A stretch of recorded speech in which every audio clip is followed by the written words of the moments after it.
ምን አይነት ትውልድ እየፈጠርን እንዳለን ብቻ አይገባኝም።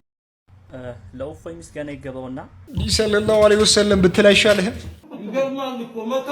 ነብይ በሀገሩ አይከበርም ይላሉ አባቶቻችን። ሁሱ እኛ ውስጥ ስላለ ብቻ እሱን ለማናደድ እያደረግን ያለነው ነገር እጅግ በጣም ያስገርማል። ነገር ግን በሀገራችን በእምነታችን ባይከበርም እነሱ ግን ያዩት ነገር በጣም ነው የምወደው። እግዚአብሔር እኔ ጅማ ልጅ ነኝ፣ የምኖረው አዲስ አበባ ነው። ክርስቲያን ነኝ፣ በጣም አክራሪ ክርስቲያን ነኝ። በጣም ትልቅ ቦታ አለኝ ላንተ እግዚአብሔር። በጣም ስነ ምግባር፣ ትትና፣ ሁለመና በጣም ከጨዋ ቤተሰብ ነው የተፈጠርከው። በጣም ማለት ነው። እኛ ክርስቲያኖች ካላችሁ ግን ከሱ እንማር። ትዕግስትን፣ እውቀትን፣ ትትናን፣ ሁሉን ነገር እንማር። እግዚአብሔርን ነው የምልህ። በቀደም እፎይ እንደዛ ሲያሳብደው እንኳን አንድ መልስ አልሰጠውም። ደቂቃን፣ ሰዓትን፣ ሁሉ ነገሩን እንኳን እንደዚህ ሲያባክንበት እንኳን ምንም ያልተሰማው ልጅ ነው። ከሱ እንማር፣ ከሱ እንማር። ከሱ የተማሩት ደግሞ እጅግ በጣም በሚያስገርም መልኩ ወደ እስልምና የሚሄዱበትን መንገድ እያፈላለጉ ነው። ሸፋዓይ ነቢይ ዋሲ ብቻ ለመናገር በሚከብድ መልኩ ሙስሊም መሆን እፈልጋለሁ። በመጨረሻም መስለም እፈልጋለሁ። በቃ መስለም እኔ ያዋጣኛል ብዬ ማስበውን ሃይማኖት መያዝ እፈልጋለሁ። መስለም እፈልጋለሁ። ጥያቄው የነዚህ ብቻ አልነበረም። ጥያቄ ለሙስሊም እህት ወንድሞቼ ያድርሱልኝ። ጥያቄ ምንድነው? አላህ እውነተኛ አምላክ እንደሆነ የሚያስረዳ በአላህ አንድነት አምነናል የሚሉ አንዳንድ ፊርቃዎች፣ አንዳንድ እነዛን ሰዎች ስማቸውን መጥራት አልፈልግም፣ እጅግ በጣም በሚያስገርም መልኩ የሚሉትን ነገር በሰማችሁ አሁን እዚህ መልስ አታፍርም እንዴ? የክርስቲያን ስጋ ይበላ እያልክ እሺ ደንቆሮ ሌላ ያለ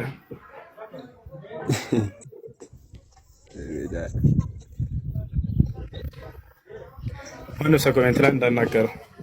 እሺ በሱ ላይ ከኔ ጋር ማውራት ትችላለህ? አላህ ሱብሓነሁ ወተዓላ ስለ ክርስቲያኖች ስጋ ምን ብሏል? ንገረኝ እስኪ። አረ ዝም በል መናገር አትችልም። ምን ብሏል አላህ? እንደ መልእክተኛ ነው ሰለላሁ ዐለይሂ ወሰለም ምን ብለዋል? ዝም በል ምንም ዝም በል አንተ ዝም በል። እሺ ነብዩ ሰለላሁ ዐለይሂ ወሰለም የአይሁድ ስጋ በልተዋል አልበሉም? አረ ዝም በል አባ አንተ ምንም መልስ የለህም። ባህርፈ ቅሪአትን ቅራ ላሳየህ እንደበሉ ነብዩ ሰለላሁ ዐለይሂ ወሰለም እንደበሉ ላሳየህ። አረ ተው ላሳየህ ወይ ሙስሊም ነህ? ትንሽ እንገርህ ብዬ ነው። ምን አይነት ሰው ነው አላህ ብላ እንደው እንዴት ክርስቲያን ስጋ ይበላል ታለ? ስንት ዑለማ አለ። አንድም የገጠር ሸካ ሆነ እየዞርኩ ጠይቄያለሁኝ በየቦታው ስንት አህባሾች ከኔ ፊት መጥተው እንዲሁም ደግሞ የክርስቲያን ሰባኪዎች ምናምን እዚህ መጥተው ከመሳደብ ውጭ ሌላ ምን አላህ ሙስተዓን። እሺ ምን ይሻላል?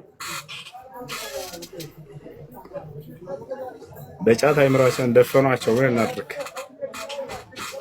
አላህ ሙስተዓን። እሺ ጥያቄ አለ ግን ይሄ ትውልድ ይድናል ብላችሁ ብቻ እንዳጠብቁ። ይሄ ህዝብ ይድናል ብለን እንዳጠብቁ። በመረጃ ማያምን ስድብ ምላሽ። በነገራችን ላይ ስድብ የመጨረሻ የመሸነፋችሁ የካርድ ምልክት ናት ትባላለች። አንድ ክርክር ውስጥ ከገባችሁ ስድብ መጠቀም ስትጀምሩ የሽንፈታችሁ መጀመሪያ እንደሆነ ያንን ነገር ማወቅ መቻል አለባችሁ። ሰላም አለይኩም ወራህመቱላሂ ወበረካቱ። እንዴት ናችሁ? ሁሉ ሰላም፣ ሁሉ መልካም፣ ሁሉ ፒስ። አልሐምዱሊላህ ለሁሉም ነገር አልሐምዱሊላህ። ክረምቱ ግን እንዴት ነው? እናንተ ትተኛላችሁ ሰው በዚህ ሰዓት 3-4 አንድ ሚስት ስጣጣ ይሄ ህመም ነው። እኔ ምንም ማለት ወላሂ አይደብራችሁም? ኢሞሽናል ዳሜጅ ወላሂ ይደብራል። ወላሂ በጣም ነው የሚደብረው እንደዚህ አይነት ጸባይ። እኔ ከእናንተ እንደዚህ አይነት ጸባይ በፊት አላቅም። እንዴት ቀን በቀን እንዴት እየተቀያየራችሁ እንዳለ ብቻ አላሁ አለም። እኔ መስተካከል በተለይ ጸባይሽ መስተካከል አለበት። ያንቺ በተለይ እኔ ምን አደረኩ? እጅግ በጣም በሚያስገርም መልኩ ለብዙ አመታት ተጣልተው የነበሩት በተለይ ደግሞ ሳይታረቁ በፊት የዛሬ 5 ዓመት 6 ዓመት ሳይታረቁ በፊት ከ20 ዓመታት በኋላ ነበር እነዚህ ሀገራት ለመደራደር፣ ለመወያየት፣ ለመመካከር ወይም ደግሞ አንድነታቸውን ለማሳየት እየጣሩ የነበሩት። ይሁን እንጂ ተገናኝተው ተወራርተው ሻማ አብረው አብርተው አርቋሉ ብለን ብዙ ነገሮችን ከደለቅን በኋላ እጅግ በጣም በሚያስገርም መልኩ በመሃል ይጣላሉ። እጅግ በጣም በሚያስገርም መልኩ አሁንም ደግሞ ሊታረቁ እንደሆነ ሰምተናል። የኤርትራው ፕሬዝዳንት ኢሳያስ አፈወርቂ ወደ አዲስ አበባ ይመጣሉ። የኢትዮጵያው ጠቅላይ ሚኒስትር አብይ አህመድ ወደ አስመራ ያመራሉ። ይህ በቅርቡ ይደረጋል ተብሎ የሚጠበቅ ሁነት ነው። ለመንግስት ቅርበት ካላቸው የመረጃ ምንጮች እንደሚሰማው ከሆነ ይህ ሁኔታ የመፈጸሙ ዕድል ከፍተኛ እንደሆነ እየተነገረ ይገኛል። አሁን ላይ በስፋት እየተነገረ ያለው የሁለቱ ሀገራት የሰላም ስምምነት በቀጣይ የሚፈረም ከሆነ ኢትዮጵያ የባህር በር የማግኘት ዕድሏ በጣም ሰፊ ይሆናል። በኢትዮጵያና በኤርትራ መካከል የህዝብ ለህዝብ ትስስሩም በ2010 ዓ.ም ተፈጥሮ እንደነበረው ሰላም ሊሆን እንደሚችል ይጠበቃል። በቻናሉ ላይ ቀጣዮቹ አዳዲስ መረጃዎች ይቀርባሉ። የፕላስ ምልክቷን እየተጫናችሁ ቤተሰብ ሁኑ። አመሰግናለሁ። ይህንን ፍቅር ለመግለጽ እንግዲህ ዶክተር አብይ አህመድም ከኤርትራ የመጡ ሴቶችን ለማቀፍ ያው እንግዲህ ፍቅራቸውን ለማሳየት ይሞክራሉ። ይሄ ጸባይሽን ነው መስተካከል አለበት ብዬ እየተቃወምኩ ያለሁት። አንቺ ግን ይህንን እንደ ክፋት አየሽ። በሀገር ፍቅር ሁላ ጣልቃ እየገባሽ ብዙ ነገሮችን እያበላሸሽ ስለሆነ መስተካከል አለበት። አንተ በረንዳ ራስ፣ አንተ ሞላላ። ጠቅላይ ሚኒስቴሩም ከዚህ በፊት እንደዚህ ብለው ተናግረው ነበሩ። እኔ ልክ እንደባለፈው አሁንም አስመራ መሄድ ፍላጎት አለኝ። ችግር የለብኝም። ምን ከሆነ ትርፍ ካለው ነው። ትርፍ ከሌለው ጊዜ ማባከን ነው። እኔ ባሌ የመላለስበትን ጊዜ ዝም ብዬ በከንቱ አስመራ ልመላለስ አልችልም። ጊዜ የለኝም። ስራ አለኝ። አይቻልም። ከዚህ አስመራ ብዙ ኪሎ ሜትርን አቋርጠው ሄደው እዛ ዝም ብለው በከንቱ ሊሆን ስለማይችል ከዛ የሆነ ነገርን የሆነ ጥቅምን ለሀገር የሚጠቅም ነገርን ይፈልጋሉ። ያ ነገር ካለ ታርቀን አብረን መኖር እንችላለን የሚል እጅግ በጣም ያማረ ንግግር አድርገው ነበሩ። እሺ እቺ መኪና ለጨረታ የቀረበች ናት። መነሻ ዋጋዋ 500,000 ብር ነው። 500,000 ብር ካላችሁ የመኪና ባለቤት ልትሆኑ አሪፍ እድል ይዤላችሁ መጥቻለሁ። ሰላም ሰላም የካርቲን ቤተሰቦች፣ በምስሉ ላይ የምታዩት መኪና ቶዮታ ሃይሉክስ በላይት ቦዲ ሲሆን መነሻው 500,000 ብር ነው። ምንም አልሆነም ብላችሁ በጣም ደስ ይለኝ ነበር። ያስጠላ ግጭት ደርሶበታል። ከፊት ሞተሩን በደንብ ቦታውን ለቆ ተናግቷል። እያያችሁት ነው።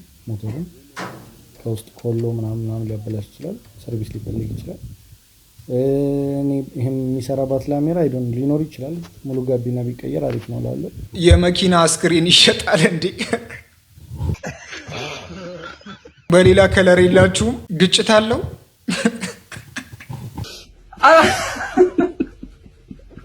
አይ ፍንጭት ነው ያለው። ሪፖስት አድርጌ ልውሰደው እንዴ? አንቺ ይሻላል። ዋጋውን አይተናል። መኪናው የት አለ? ላስፈጨው ነው። ምንም አልሆነም፣ ያልሆነው የለም የሚለው ኮመንት እጅግ በጣም የሚያስገርም ነው። እንኳን ደህና መጣሽ ጓደኛዬ። የባሊ መኪናዎች እያጠብኩኝ ሳልጨርስ መጣሽ። ነይ ግቢ ቁጭ በይ። አንቺ በዚህ ዘመን ጫማ ታጥቢያለሽ? እቺን ልጨራርስና ምርጥ ቡና አፈላልሻለሁ። አፍንጫሽን ለምንድን ነው ያልሽው? እባክሽ ትቀልጃለሽ። እሺ አሁን በእናትሽ አንሽልኝ። ዞር አድርጊልኝ፣ ወደዛ ዞር አድርጊልኝ። ጫማውንም አጥቤ ሀቁን በጠበቅኩ። ለኔ እኮ ክብሬ ነው። ጫማውን ማታነሽልኝ ከሆነ ዞር ማታረጊልኝ ከሆነ እኔ ሁለተኛ እዚች ቤት ድርሽ አልልም። ሲጀመር እኔን ከወደድሽኝ ከነ ምናምን ከባሌ ከነ ሁሉ ነገር፣ ካልወደድሽኝ ገደል መግባት ትችያለሽ። የራስሽ ጉዳይ ነው። እሺ አጠገቤ አበባ ነገር የለም። አበባ ነገር እንዲያቃብላችሁ ነበር እንደዚህ ለባሎቻችሁ እንደዚህ የምትሆኑ ሴቶች እስቲ ጠጋ በሉ። ይሄንን እንደው ወላሂ እንደው ለእናት ካልተናገርኩኝ እኔ አስባችሁታል? እንደዚች አይነት እንቁ የሆነች ሚስትን አንድ አግብታችሁ እንደዚህ አይነት እርካታ ጋቀኛ 4 ብታገመል ይፈጠር። አንድ ሚስት ሰጣጣ እጅግ በጣም በሚያስገርም መልኩ ትላንት እንዳልኳችሁ ላሚን ያማል እንግዲህ ለፍልስጤማውያን ድምጽ እንደሆነ ሁላችንም እናውቃለን ብዬ አስባለሁ። ትላንት በደንብ ተነጋግረንበታል። እጅግ በጣም በሚያስገርም መልኩ ደግሞ አሰልጣኙ አንሱ ፍሊክ ደግሞ የሌለ ነገር ተናግሯል። ባርሴሎና 29ኛውን የላሊጋ ዋንጫ ባነሳበት ጊዜ ማለት ነው ተጫዋቾቹ ባስ ላይ ሆነው ከተማው ላይ እየተዟዟሩ ከደጋፊዎቻቸው ጋር በደንብ ሰለብሬት እያደረጉ ባለበት ሰዓት እንደምትመለከቱት ላሚን ያማል የፍልስጤሞችን ባንዲራ ይዞ መታየቱን ተከትሎ ማለት ነው በጣም ብዙዎች ኃይለኛ ትችትም ድጋፍም እያነሱበት ይገኛሉ። ስፔሻሊ ደግሞ የባርሴሎና ባለሀብቶች ማለት ነው ከእስራኤል ሚኒስትሮች ጋር ያላቸው ግንኙነት እንዳለ ሆኖ እንዴት እንደዚህ ያደርጋል ተብሎ በጣም እየተቸ ባለበት ሰዓት ግን ልጁ ይባስ ብሎ 42 ሚሊዮን አካባቢ በሚጠጋው የኢንስታግራም ገጹ ላይ ምንም አታመጡም ብሎ ድጋሚ መለጠፉ ሌላ ትኩሳት ብሉት።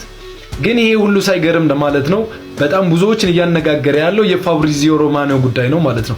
እንደምታውቁት ፋብሪዚዮ የእያንዳንዱ ተጫዋች አይደለም በላሚን ያማል ደረጃ ያለውን ላሚን ያማል አይስክሪም ሲበላ ተውት፣ እሱን አይደለም በቃ ወክ እንኳን ሲያደርግ የሚዘግብ ሰውዬ ይሄንን ባንዲራ የፍልስጤሞችን ባንዲራ ይዞ ታይቷል የሚለውን በፍጹም አልዘግበም ነበር። ይሄም ሌላ ነገር እንዳለ ያመለክታል ማለት ነው። ኤኒዌይስ ላሚን ያማል አሁንም አልሰማም እያለ ነው። ጋይስ የእናንተስ አስተያየት ምን ትላላችሁ?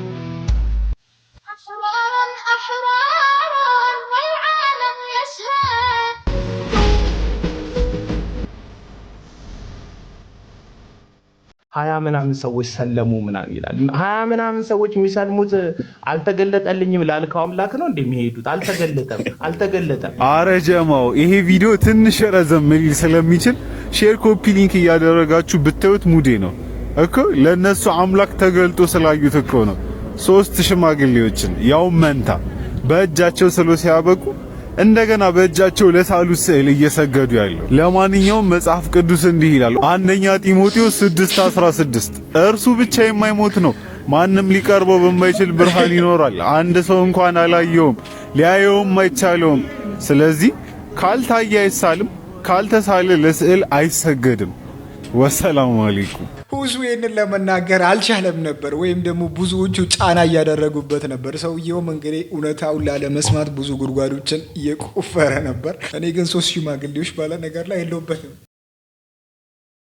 ነገር ግን ሁሱን እዛ ላይ ከተመለከቱ በኋላ እጅግ በጣም በሚያስደንቅ አማርኛ በጣም ነው የምወደው እግዚአብሔር። እኔ ጅማ ልጅ ነኝ፣ የምኖረው አዲስ አበባ ነው። ክርስቲያን ነኝ፣ በጣም አክራሪ ክርስቲያን ነኝ። በጣም ትልቅ ቦታ አለኝ ለአንተ እግዚአብሔር። በጣም ስነ ምግባር፣ ትትና፣ ሁለመና በጣም ከጨዋ ቤተሰብ ነው የተፈጠርከው። በጣም ማለት ነው። እኛ ክርስቲያኖች ካላችሁ ግን ከሱ እንማር። ትዕግስትን፣ እውቀትን፣ ትትናን፣ ሁሉን ነገር እንማር። እግዚአብሔርን ነው የምልህ። በቀደም እፎይ እንደዛ ሲያሳብደው እንኳን አንድ መልስ አልሰጠውም። ደቂቃን፣ ሰዓትን፣ ሁሉ ነገሩን እንኳን እንደዚህ ሲያባክንበት እንኳን ምንም ያልተሰማው ልጅ ነው። ከሱ እንማር። በቃ ክርስቲያኖች ከሱ እንማር። በቃ እንማር። እግዚአብሔር እሱን የማይጠላው አንድ ኦርቶዶክስ የለም። በጣም ነው የሚወዱት ብዙ ኦርቶዶክሶች። አንዳንድ ኦርቶዶክስ የኛ አሽቃባጮች ስላሉ ነው እግዚአብሔርን እሱን የሚጠላ አንድ የለም። እና እሱ በጣም ነው የማከብር፣ በጣም ነው የምወድ መድኃኔዓለምን። በጣም እድሜህን ደግሞ ይጨምርልን። በጣም ልጅ ነህ፣ ሕፃን ነህ። አትታገል፣ ከኢትዮጵያ ሕዝብ ጋር አትታገል። ስኳር፣ ግፊት፣ ካንሰር ነው የሚሰጥህ የኢትዮጵያ ሕዝብ። እግዚአብሔር ነቴን አትታገል። የኢትዮጵያ ሕዝብ ጀዝባ ነው። አይምሮ የተደፈነ እያወቀ የተደፈነ ጭንቅላቱ የተደፈነ ሕዝቡ እንዳለ ግፊትና ስኳር በሽተኛ ስለሆነ አንተንም ያስይዛል። እናቴ ደግሞ አትታገል፣ በሽተኛ ነው የምትሆነው። ፍልፍል አድርገህ ደግሞ አስተምር። በጣም እኔ ራሱ ልማር የምፈልጋቸው ነገር አለ ከእፎይ ሳይሆን ካንተ። በጣም ብዙ ስለኔ ሃይማኖቶች ራሱ ብዙ መማር የምፈልገው ነገር አለ። በጣም ለምን ይበቃኛል። ከነሱ አፍ ራሱ እንደዚህ እየሰማን ባለን ሰዓት ላይ የኛዎቹ ለማለት የሚከብዱት አንዳንድ በአላህ ሱብሓነሁ ወተዓላ አንድነት ያመኑት እጅግ በጣም ሼም በሚያስይዝ መልኩ ሰሉ አላ ረሱልላህ። እናንተ ሙስሊም መሆናችሁ ራሱ ጥያቄ ምልክት ውስጥ የሚገባ ነው። የኛ አላህ የእናንተ አላህ የሚለይ ከሆነ ሂድ፣ እዛ የምትሄድበት ሂድ። ሙስሊሙም ክርስቲያኑ ማወቅ አለበት። ምንም ተደባብሶ የሚያልፍ ነገር የለም። አላህ ጭንቅላት አለው የለውም? እሺ አላህ ጭንቅላት አለው የለውም የሚል በቁርአንም በሆነ በሐዲስ ላይ አልተገለጸም። ስለዚህ አለው ብለንም እኛ አንናገርም፣ የለውም ብለንም አናስተባብልም። ምክንያቱም በቁርአን በሐዲስ ላይ በነቢያት አንደበት የመጣን ብቻ የምንቀበል እንጂ የማንጨምር የማንቀንስ ስለሆነ። ቀጥል ጎበዝ። አንዴ በቃ ስልት አበቃለህ። ስለዚህ አላህ ጭንቅላት ሊኖረው በቁርአንም በሐዲስም አልተነገረም፣ የለውምም አለውም አትልም። ስለዚህ ጭንቅላት ሊኖረውም ይችላል ላይኖረውም ይችላል። አንገትስ አለው የለውም? እርሱም አልተገለጸም። ብልትስ አለው የለውም? እርሱም አልተገለጸም። ስለዚህ አላህ ወንድ ሊሆን ይችላል፣ ሴት ጾታ ሊኖረው ይችላል። ኦኬ አንጀትስ አለው የለውም? ጾታ አለው፣ ሊኖረውም ላይኖረውም ይችላል ያለህ ማን ነው? አንተ ነህ ያልከው እኮ የለውምም አለውም አንልም አልከን እኮ። ጾታ አላወራም። አንተ ነህ ያልከው። አሁን ስለ ጾታ አንስተሃል። ጾታ ሊኖረውም ላይኖረውም ይችላል ያለህ ማን ነው? ያለህ ማን ነው? ወላሂ ያመጣ የራሱን ፍልስፍና እንዴት እንደሚሰራ አዳምጥ። አትጩህ። እየረበሽክ ስለሆነ አታቋርጥ። ስለዚህ ቆይ አዳምጥ። እሺ አምላክ ጭንቅላት ይኑረው አይኑረው አታውቅም። ቆይ አምላክ ጭንቅላት ይኑረው አይኑረው አታውቅም። አንገት ይኑረው አይኑረው አታውቅም። ብልት ይኑረው አይኑረው አታውቅም። የምታመልከው ጎበዝ። ኦኬ ስንት እግር አይሜን ስንት ጉልበት አለው የለውም? አልተገለጸም። ባትስ አለው የለውም? አለ። ስንት ባት ነው ያለው?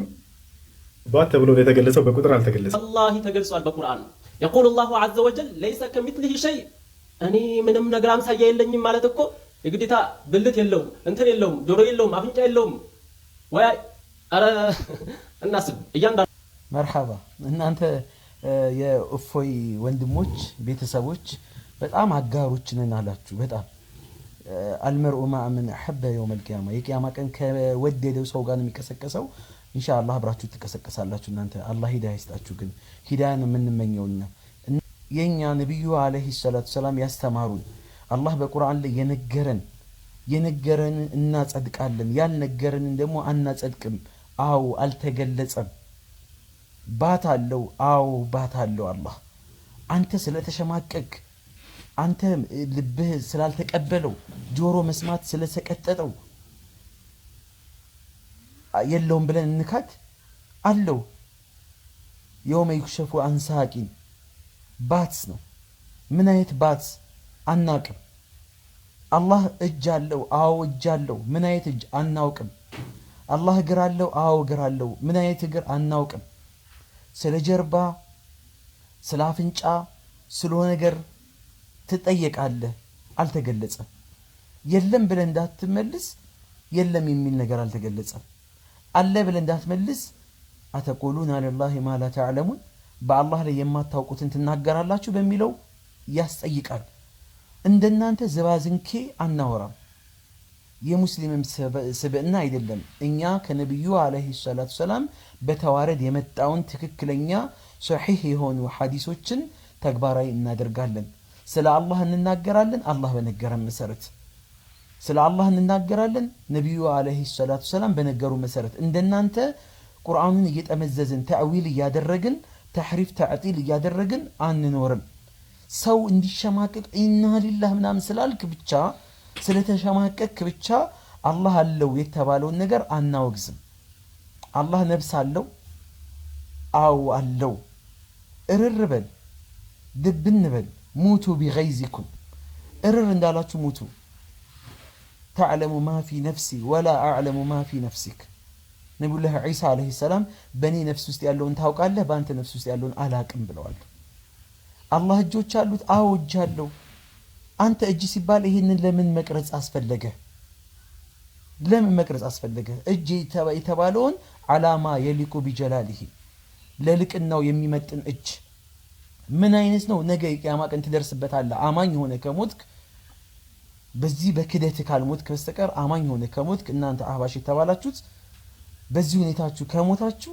ነገ አላህ ላይ የቂያማ ቀን ልታዩት ትችላላችሁ ስለዚህ ምንድነው ይሄን አሁን ፊት ፍም ሰዓት ለብሷል በጣም ተበሳጭታል የዲን ተቆርቋሪ ነው የምትመስለው ዲን አፍራሾች ናችሁ እነዚህ ወንድሞች ዲን ይገነባሉ እናንተ ደግሞ ሰውን ታጠማላችሁ ልክ የአቡ ጀህልና የነ ፊርዓውን አይነት ተግባር ነው የምትፈጽሙት የነቢያቶች ተቃራኒ ሆነው እንደቆሙት ሁላ እናንተም የዱዓቶች ተቃራኒ ሆናችሁ ነው እየቆማችሁ ያላችሁት ግን ኢንሻአላህ አላህ እንኳን በእናንተ ይቀርና በካፊሮች በካዲያኖች እንኳን በጠላቶች እንኳን እስላምን ሊነሰረው ይችላል ወላሂ ድብን እንዳላችሁ ትሞታላችሁ እንጂ እስላም ይነሰራል የበላይ ይሆናል አስማኡ ሲፋትን አሁንም ነገም ከነጎዲያም እናስተምራለን እናንተ መታጠሙትን በአላህ ፈቃደኛ እናቀምናለን አላህ ግን ጫት ተጠቅሞ መተው ይሁን የሚናገሩት ምን እንደሚናገሩ የማያውቁ ብዙዎች አሉ ሚዲያው ደግሞ የበለጠ ይሄንን ነገር አጉልቶ እያሳየን ነው ሌሎቹ ሰዎች እስልምና ላይ እንዲወዛገቡ እንጂ ሙስሊሞች እንዲወዛገቡ አያረጉም ሌሎቹ ወደ እስልምና ለመምጣት ሲሞክሩ በጣም ሊወዛገቡ ይችላሉ እንደዚህ ነው እያደረጉ ያሉ ሌላኛው አስቸጋሪ ሁኔታ ላይ ያለው ደግሞ ሜካፕ ይሄም ነገር አለ እንደው ለብቻው የሆነ ነገር ያስፈልገው ነበር እና ምን አባህን ሳገባህን ማዘር ዛሬ የእራት የሜካፕ ፕሮግራም ማዘር ወዴት ስለነበረባቸው ሊለወጡ ነው? በጣም ቀለል ያለ ሜካፕ እንድሰራቸው እኔ ጋር መጥተው ነበረ። ቅንድባቸውን እንደዚህ ካስተካከልኩኝ በኋላ ወደ አይሻዶን የሄድኩት በጣም ቸኩለው ስለነበረ ሙሉ ፕሮሰሱን አልቀረስኩላችሁም። መጨረሻው ግን እንዳያመልጣችሁ። እናንተ እሱን እያያችሁ ሜካፕ፣ ሂናና ሜሽ መማር የምትፈልጉ ሶስቱንም አንድ ላይ በ10 ሺህ ብር ብቻ ነው እያስተማርን ያለ ነው። ለየብቻ መማር የምትፈልጉ ሜካፕ 7000 ብር ነው፣ ሂና 3000 ብር ነው፣ ሜሽ ደግሞ 2500 ብር ብቻ ነው። ዲስካውንቱ ሳያመልጣችሁ ተመዝገቡ። ለከንፈራችሁ ደግሞ የተጠቀምኩት ይሄንን ብራውን ላይነር እና ከሀፊ ግሎ ኮስሞቲክስ ይሄንን ግሎስ ነው። በጣም ነበር የሚያምረው። መጨረሻውን ታዩታላችሁ። በጣም ነው የሚያምረው። እነዚህን ግሎሶች ለማግኘትም ሆነ ስልጠናውን ለመውሰድ ደግሞ ባዮ ላይ ባለው ስልክ ቁጥር ደውሉልን። መጨረሻው ይሄንን ይመስላል። ለማንኛውም ፕሮግራም ሜካፕ እኔ የሆነ ቪዲዮ አይቼ ገርሞኝ ነበር። መንገድ ላይ ባልና ሚስት አብረው እየሄዱ ፊትሽን ከታጠብሽ 5000 ብር እሰጥሻለሁ ይላል አንድ መንገደኛ። እሷ አልታጠብም እሪ። ለምን? እኔ ሚስጥሩ መች ገባኝ። ከታጠብሽ ሜካፕ ላይቭ ላይ የ5000 ብር ተሸላሚ ትሆኛለሽ። እንዴት ነው? ፍቃደኛ ነሽ? አበደች። አንዴ ትጮቻለሽ፣ ከዛ ከታጠብሽ በኋላ ደግመሽ መሰራት ትችላለሽ። እንዴት ነው? እንዳሰቢ ደግሞ እንዴት ታጥበሽ በቃ ጌሙ ዋናው አላማው ይሄ ነው። ሴቶች መንገድ ላይ ፍቃደኛ ናቸው ወይ ሜካፓቸውን ለመታጠብ? ሜካፓቸውንስ ከታጠቡት በኋላ የፍቅረኛቸው ሲያይ ያለው ነገር እንዴት ነው የሚል ነው። ፍቃደኛ ከሆናችሁ እንዴት ነው? ብዙ የሚከብድ ነገር አይደለም ነው ማለት እኔ እሱ ያቀኛል። እዚህ በአደባባይ ሜካፔን የምታጠበው ነው እኔ ማለት ለገንዘቡ ብዬ ምናምን ነገር ሳይሆን በቃ መታጠብ አልፈልግም። ቀለል ያለ አማርኛ መታጠብ አትፈልግም። በቃ ልክ እኮ ናት፣ ልክ እኮ ናት። እኔ ውሳኔዋን በጣም እስማማበታለሁ። ልክ ናት። እውነት እንዳትታጠቢ እናት 5000 ብር ላይ አታለሉሽ። ቀለል ያለ ነገር ነበር። እሱማ ልክ በይተናል ብሎ እዛ ድረስ ኮንታ ይሄንን ትፈቅዳለህ? ችግር የለውም በቃ ታጠቢ። ኖ ለተታጠብ እንዳይሆን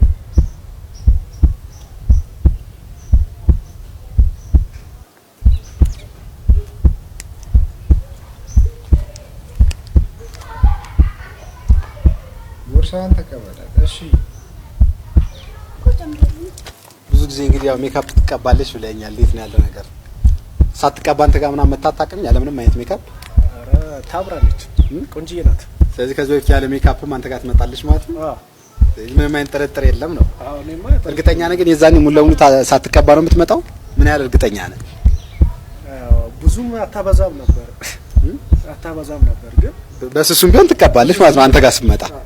ስለዚህ ዛሬ የምታያት ሙሉ ለሙሉ በሳሙና ታጥባ ያለ ምንም አይነት ሜካፕ ነው ማለት ነው። እውነት ነው እሱ። አዎ ያዩዋት ነው። እስቲ አብረን የምናየው ይሆናል። እንግዲህ ያው በሳሙና ስለሆነ ምንም አይነት ሜካፕ አይቀርም። ሙሉ ለሙሉ ሙልጭ አድርጋ ታጥባ ነው የምታያት ማለት ነው። እስቲ ምን አይነት ፊት እንደሚሆን እናያለን ማለት ነው። እንዳያቃጥልሽ ሳሙናው በደንብ አስተያየት እየሰጠ እዚህ የቀረቡት አካል እዚህ ጋር ዛጋ እያልክ ዛሬ ነው እድል በሳሙና ታጥባ የምታያት። ሜቢ ሌላ ጊዜ በሜካፕ ይሆናል። የቀረ ነገር ካለ በደንብ ቼክ አድርግ።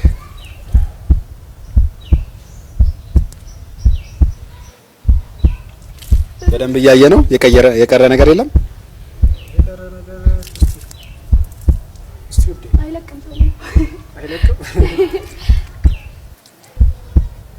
በደንብ አስላት አቆጥብ።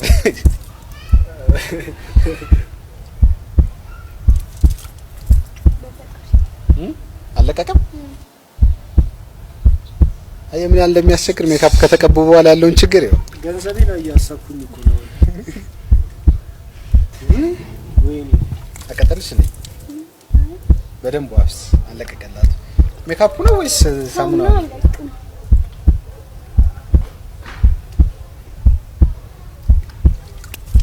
የሚያስጠላ ፊት ነው ሳትጠብቅ። አይ ግን በግልጽ ለመነጋገር እንደዚህ ምንም ሳትቀበልሽ ታውቂያለሽ? እሱ ጋር ያው የሆነ ነገር ይኖራል መቼስ። ኧረ የሆነ ነገርማ ትቀባለች በእርግጠኝነት።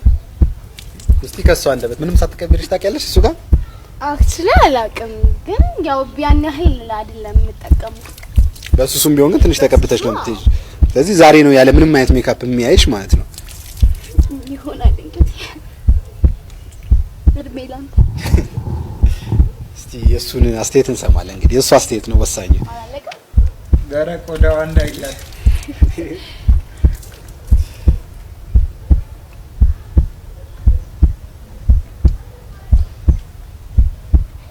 እንዴት ነው ለቋል? እስቲ አስተያየት ካንተ አለቀቀ። አንዳንዶችን እንጂ አንዳንዶችን ብዙም አይለውጥም። እንደውም ሜካፕ እጅግ በጣም በሚያስጠላ መልኩ አንዳንዶችን በጣም ያበላሻል ይባላል። እንደሚሉት ከሆነ ያበላሻል። በተለይ ደግሞ ሰርግ ላይ የምትጠቀሙትን እኔ እንከባበር።